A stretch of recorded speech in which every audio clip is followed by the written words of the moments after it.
From America's farm to fork capital and some of the richest farmland in the world, it's time for What's in Season with Michael Marks.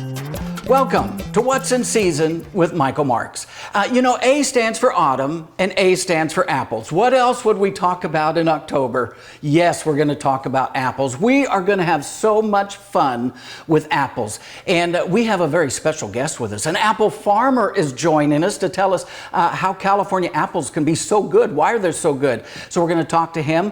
Plus, of course, Mandy Bottom's going to be here from Ag in the Classroom. We're going to do a segment just for kids. Love that. And Dr. Chelsea Azarkan is making a house call today. October is the start of the cold and flu season. So we're going to talk about how the nutrition can help us in the cold and flu season. So we're going to chat with her about that. And of course, Chef Adam Peckel is with us today. And we're going to talk about a couple recipes using what else? Apples. So let's start with apples. First of all, when I first started in the produce industry, oh my goodness, almost a half a century ago, this was the apple section that I sold. 75% of all the apples I sold was a red delicious apple. This was the most popular apple for about a century. And then we sold about 20% of the golden delicious. That left 5% for maybe a Macintosh or a Gravenstein or something else. But this was the apple section.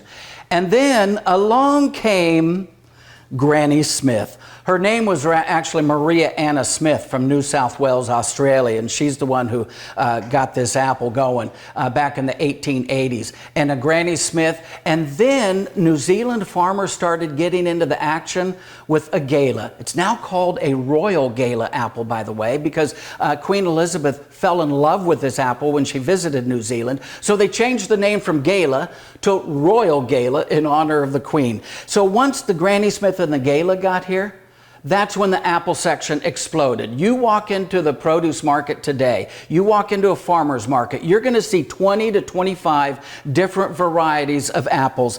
Along came the Fuji. Oh my goodness, the Fuji. So many people love a good Fuji apple. Most people think it originated, it was named after Mount Fuji. It was actually named after Fujisaka, which was the town in which they developed this apple in Japan. And then along came the Honey Crisp apple. MN 1711 was its original variety name at the University of Minnesota. This apple, more than any other apple, shot to stardom faster than any other apple on the face of the planet, at least in the 50 years that I've been here, the Honey Crisp apple. And then the son of a Honey Crisp is a Cosmic Crisp apple. And then the Sugar Bee is also the son of a Honey Crisp apple. Then you, of course, have the Envy. I just brought a few of these apple varieties with me. So here's what I want you to do. I want you to go on an apple adventure. Pretend that you are Lewis and Clark and go on an apple adventure. And every week find a different variety of apple that you would fall in love with. You know, there's an apple for every flavor. There's an apple for every taste bud. So your kids, your grandkids will find an apple that they actually love. A couple other things about apples. Where do you store your apples? In that refrigerator, please. I know they're beautiful, they're bright, they're shiny. You leave them out on the countertop. Please never in a million years do that, please. Because apples will ripen 8 times faster at room temperature, which means they get mealy 8 times faster. You don't want a mealy apple, you want a crunchy, crispy apple. Second thing about apples, when you're picking out the apples, whether at the farmer's market or at the store, I want you to take this apple and I want you to place it in the bag. Don't just drop it in there. This is made up of thousands of cells of water and flavor and air pockets. That's why it floats in water, right?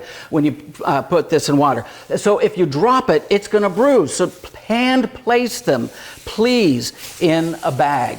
And then finally, I never buy apples unless they are kept cold. You've got to keep your apples ice cold. Even at the farmer's market, they keep those ice cold and in their truck, and then they pull them out for an hour or two at the farmer's market. So it's very, very cool. Finally, what is all that waxy stuff on the apple? Have you ever wondered? Well, there's 2 types of things that's on the apple. One is called carnauba wax. Don't worry, you don't wash your car with that one. That actually comes from a Brazilian palm tree, carnauba wax, kind of like coconut oil. Then there's shellac. I know what you're thinking about shellac. This is different. Shellac actually comes from a lac beetle, L-A-C. And that lac beetle crawls up into the rain trees in 3 countries of the world, India, Pakistan, and Thailand. And it lays its eggs. And once it lays its eggs, it puts a protective shell around that egg. That's where we get the name shellac. It's the shell of a lac beetle. Once those eggs have hatched, workers will go up into those rain trees. They literally scrape off all this waxy substance, then they purify it, turn it into a powder, then they liquefy it, and that is what's sprayed all over your apples. Why do they do that? Well, they do that to keep that apple from dehydrating. If there's nothing on the skin of the apple, it will just dehydrate. You might be interested to know where else you will find shellac. How many of you love Junior Mints? Yeah, look at the ingredients sometime. You'll find a fancy word there called confectioner's glaze. It's a fancy word for shellac. Even look at my fancy my fancy corn, right? Candy corn. You will find shellac. And you probably wondered, why do the M&Ms melt in your mouth, not in your hands? It's because of shellac, the same stuff that they put on your apples. And by the way, it's also on your medicines. That's right. Have you ever wondered how a timed release capsule works? You have a layer of medicine, a layer of shellac, a layer of medicine, a layer of shellac. And that's how a timed release capsule works. Same stuff that's all over your apples. Well, coming up, we're going to have some fun with Mandy Bottoms. And also, an apple farmer is joining us. Don't go away.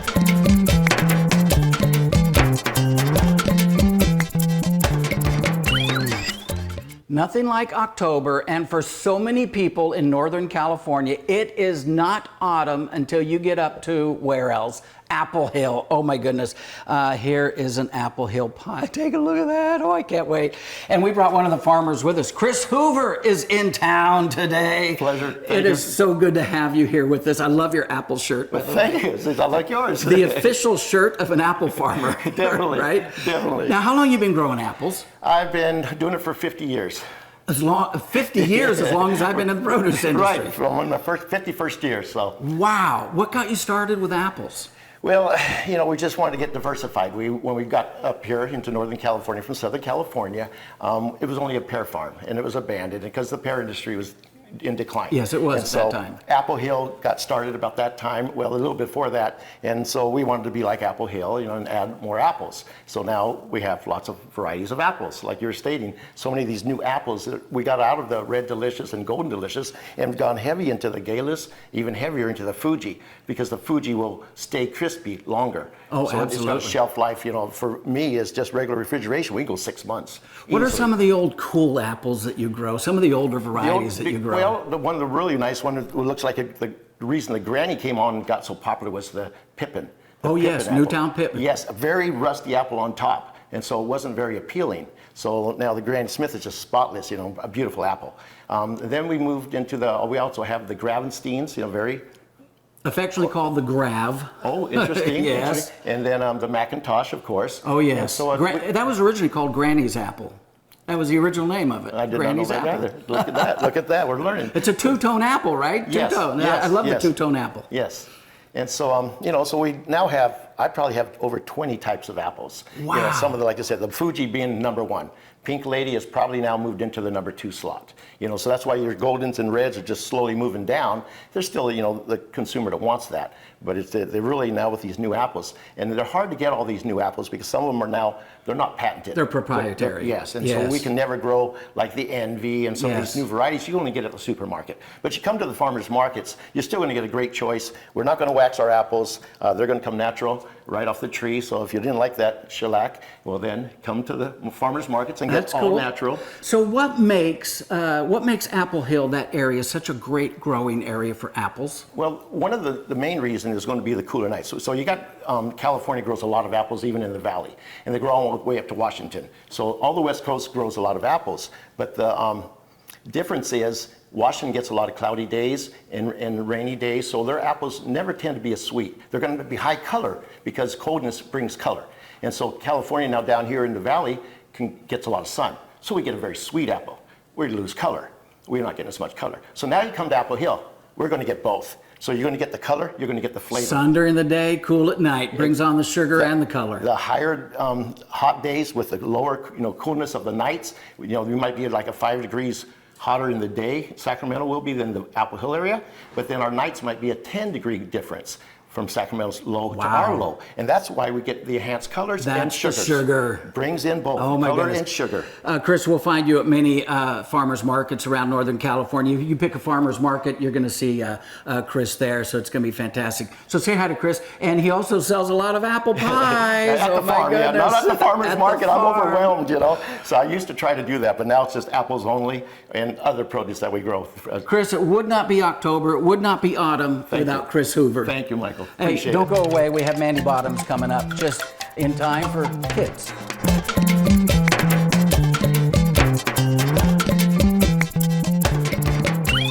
Welcome back. I'm so glad you stayed with us. One of the things I've always wanted to do with a show like this is have something just for kids. I'm so grateful that Ag in the Classroom has joined us. Mandy Bottoms from Ag in the Classroom, thank you so much for joining us. And what do you have this month with apples? We have an activity that families or teachers could do in their classrooms or at home. We're going to make an apple owl, and I'm going to show you how to do that today. Apple owl, okay. And while you're Why an owl? Yeah, an owl is a very important helpful predator in the agriculture world because they help control squirrels, rodents, whatever that could be eating your agricultural crops. So a lot of farmers actually put owl boxes up around their property to encourage those helpful predators. You're all welcome here. Those owls look so cute, and yet they're a predator. Yeah, I know, hard to believe that. So I'll show you how we do that today. So we're going to take any variety of apple, and you'll basically cut it almost in half. I'm not going to cut the core so that we have a piece here. That's called the cheek. Oh, the cheek, yeah, thank that's you. called the cheek of the apple. All right, so we got the cheek of the apple. That's going to be the owl's body. And then we're going to take maybe a little bit less of a cheek on this side. And that will be the owl's head. And so we'll put those together. So there's our apple. And then we have some more ingredients here. We have some marshmallows. We just cut those in half. Not necessarily a produce item, but kids love them. So, and these will be What do you mean kids love them? I love them. Okay, yeah, everyone loves them. We'll put the little eyes there. Big eyes, Big too. eyes. I love that. Yeah, because they have to see nocturnally. And then we put their little pupils here. And let's see, what else do we have?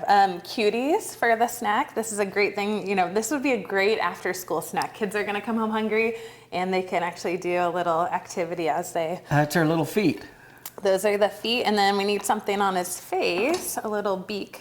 Oh, how cute is that? Oh, my goodness. Oh, my goodness. There we go. And then you can perch him on a little thing. And then we're missing something.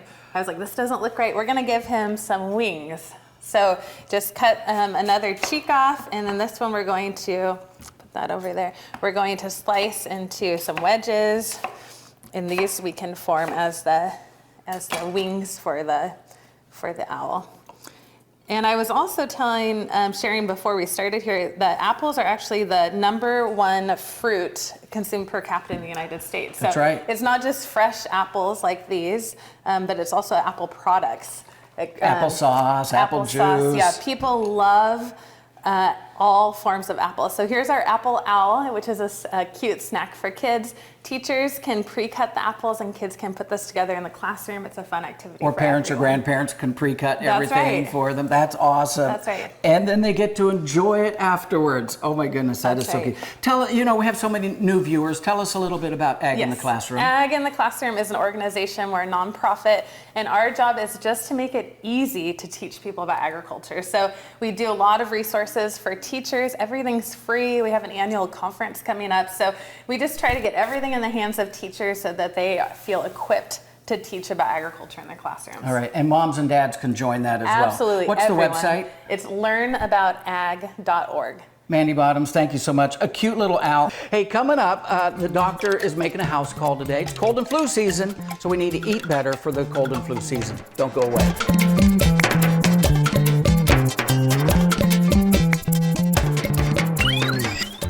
Well, the start of October is usually the start of the cold and flu season. I know so many people go out and get a flu shot, but there are other things that we can do to help prevent colds and flus. The doctor's making a house call. Here she is, Dr. Chelsea Azarkan. We can either go to the pharmacy. P-H-A-R-M, or we can go to the pharmacy, F-A-R-M-A-C-Y, right? Yes. And we can go to the pharmacy that we're talking about how to help prevent getting colds and flus this time of year. Yes, there's lots of things we can do to support our immune system, but I really wanted to do something fun and easy that everybody has access to at home. So we're going to borrow from traditional medicine, and that's what people have used for hundreds of years, taking things from the environment that are accessible around them and preparing them for wellness. And fun fact, when I was at Cornell University, our lab studied traditional medicine for scientific activity that could be developed for medicine. So we're going to play around with that a little bit. How do you like today. the cold weather up there at Cornell University? It was beautiful and it was cold. But today we're making an Oxymeil, which is a preparation of herbs made with honey and vinegar. So I thought, well, those are perfect salad dressing ingredients. So the first thing that we have here is thyme oil. I just took a bunch of thyme and I let it sit in my fridge. The fresh herb thyme. The fresh herb thyme. Covered in extra virgin olive oil, let it sit in my fridge for 2 weeks to start extracting those volatile oils, because in those oils we have antibacterial molecules that can help fight those bacteria that come in after a virus and perpetuate colds and flus. But also thyme, we're going to strain it here while I'm talking, is great for coughs. So it helps soothe a dry cough, and it helps clear a productive cough. And you can even put some of this on your chest, a little in your salad dressing, a little on your chest. So thyme oil. Okay, I like that. Yes. I've never heard of that. Yeah, I love thyme. Okay. So then we have a preparation that I made with a couple ingredients you're going to like. The first was apple cider vinegar. Apple cider vinegar is antiviral, antibacterial, and it's a nice expectorant. So it helps move that mucus that we get with colds and flus. And then I took 6 cloves of garlic and I simmered that off for 20 minutes because garlic, so studies show that people who eat garlic have a lower risk of getting colds. And if they do get them, they recover faster. And then while that mixture was still warm, I added in some honey, probably my favorite cold and flu ingredient. Many well-documented antiviral and antibacterial effects, but actually studies show that it suppresses coughs better than opioid-based cough suppressants. So we're going to pour that in and strain it up. The volatile oils in the garlic that we extract out from simmering it also help soothe cough. So we have all of that, and we'll just set it aside here. And then I'm going to put some onion in here just because it makes it taste good, but onion's also a great antibacterial, antiviral, so it's just a little extra immune boost. We'll do a little bit more. And they do keep you healthier. You know, Ulysses S. Grant refused to move his army unless he had a shipment of onions for his soldiers. Interesting. Because he wanted to keep them healthy. People have been eating onions for immune system for a long time now. Okay, so then we're just going to put a little bit of this on the salad here. And you can have a little taste and let us know if you think that's going to boost your immune system. This is fantastic. And everybody loves a good salad. Salad's healthy for you. So boosting your immune system is eating healthy fruits and vegetables, right? That's right. Junk food, is that going to help you with your immune system? No, sugar is a big immune suppressive. But you could throw a little apple in there. That would work nice with the flavors, and also a good fruit to... That is an awesome recipe. And my goodness, no sugars in there except that honey, right? That's right. So no processed sugar, like you see in so many salad dressings, right? Exactly, yeah. Oh my goodness. All immune boosting ingredients. How can anybody out there get that recipe? I have this recipe along with some other home remedies in a handout on my website, chelseazarkon.com, so you can go there and download it. Oh my goodness. You know, to have the doctor in the house couldn't be anything better, and that is an awesome dressing. Hey, thanks so much for being with us today. Coming up, we are going to have, of course, Adam Peckel is going to be with us. A couple recipes using what else? Apples.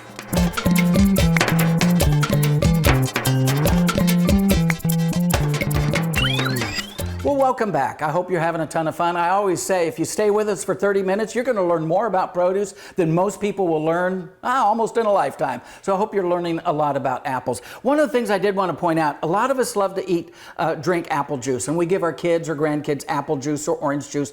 But there's something in this piece of fruit that's not in the juice. That's right, something in here that's not in here. It's an F word. It's called fiber. That's right. Fiber is very important. So why is it so important? If you just drink apple juice, it's loaded with a lot of natural sugars, right? And all those natural sugars immediately go into your bloodstream, and you wonder why the kids are just jumping off of everything. We're jumping off the roof and everything else, right? You wonder what that's why, because all that sugar went right into their body. But fiber from a real apple, and eating a real apple, that fiber slowly releases the sugar into your body, which is much better for your body anyway. So I hope you learn that. Chef Adam Peckel is with us today. Oh my goodness, I've been waiting for apple season. Yeah. I love apple season. Too. I love this Me time too. of year. What have you got for us today? Well, we got a couple of things. What's great about apples, you can kind of, of course, sweet and pies and all that, but also I like them kind of a sweet, savory component and as how well. do you do that? Well, so what we've got here is what I've made a little off camera was what we call, chefs call an apple mostarda. It's an Italian condiment. We take the apples. I've got a couple different varieties, some Honey Crisp, some Gala. And then it's just vinegar, kind of following the doctor's lead. We got apple cider vinegar, some honey in there, some garlic. So this should also keep us healthy as well, as opposed to as also being delicious. I see this over like some cream cheese or with cheese. What else can we do with this? A great component for like a cheese plate or whatever, but also I love it on, say, pork, like a roast pork roast or a pork chop or something like that. And what's this called? Mostarda, an apple mostarda. Okay. So that's a nice fun, easy one that you can do. And then also we've got a nice, fun, easy dessert. This is my go-to. If I need a dessert on the fly, let's do an apple crisp. Official culinary term, dessert on the fly. Dessert on the fly. We need it right now. Someone forgot to bring dessert. Not going to make one. Okay. So this is what I do. So of course we've got some nice chopped up apples. And you hear about putting lemon juice. One, it's for flavor to kind of balance out that sweetness. But I cut these apples about 2 hours ago, and because of that lemon juice, they've kept their color. They haven't turned brown. No oxidation. That lemon juice prevents that oxidation. By the way, use more than one variety in your baking, right? 100%. Well, and anything, and that one as well. But I love using multiple apples. There's so many varieties, as you were speaking to earlier. They've got different textures, different flavors. So always like to throw at least one or two in there. Yep. Some break down more, some hold their shape. But so we've got the apples, just a little bit of that lemon juice, and just a little bit of sugar and some cinnamon. So we'll put that down in our little baking dish. Obviously, I'll make a little mini one here for us. Ooh, I like that. A nice simple topping. We've got some cold butter, of course. Why cold? So kind of just keeps the little nuggets, just like when you're making an apple pie, and then it helps kind of release steam through the baking process, and you get that kind of crispy flakiness. Oats are what make it a crisp and not a crumble. So very similar, but it's the oats that kind of add that extra level of crispiness, and that's why a lot of bakers call it a crisp as opposed to the crumble. So yeah, just 4 simple ingredients. Flour and brown sugar. Make it 5 because we want to put a little bit of salt in there with our oats and butter and sugar and whatnot. And I'll just mix this. A lot of times I'll get in there with my hands and just break it up. I'm not going to do it right now, but you just get in there and break up that butter, and you kind of get a nice little topping that looks just like that. Ooh. Already ready to go, crumbly. Right? Yep, nice and crumbly and crispy. It's crumbly now, but it's going to get crispy in the oven.